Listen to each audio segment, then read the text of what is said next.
Big boss season 8 మొన్నటి వరకు రసవత్తరంగా సాగింది.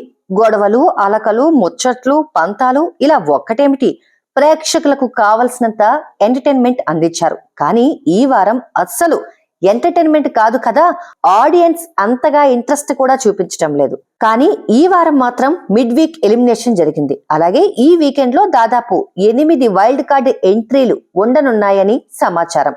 గత సీజన్లకు చెందిన పలువురు కంటెస్టెంట్లను మరోసారి హౌస్ లోకి పంపించనున్నారట.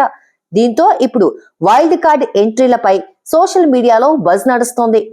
ఈ వారం హౌస్ లోకి ఎవరెవరు రాబోతున్నారో తెలుసుకోవడానికి ఆడియన్స్ ఆసక్తి చూపిస్తున్నారు. ఇదిలా ఉంటే ఈ వారం మరో ఎలిమినేషన్ ఉంటుందని తెలుస్తోంది. మిడ్ వీక్ ఎలిమినేషన్ కాకుండా ఇప్పుడు వీకెండ్ లోనూ మరో ఎలిమినేషన్ ఉంటుందని టాక్. అయితే ఈ వారం మిడ్ వీక్ ఎలిమినేషన్ అంటూ జనాల ఓటింగ్ ప్రకారం కాకుండా హౌస్ మేట్స్ నిర్ణయాన్ని బట్టి ఆదిత్య ఓం ను బయటకు పంపించారు బిగ్ బాస్. కానీ జనాల ఓటింగ్ ప్రకారం చూస్తే నైనిక అతి తక్కువ ఓట్లతో చివరి స్థానంలో ఉంది.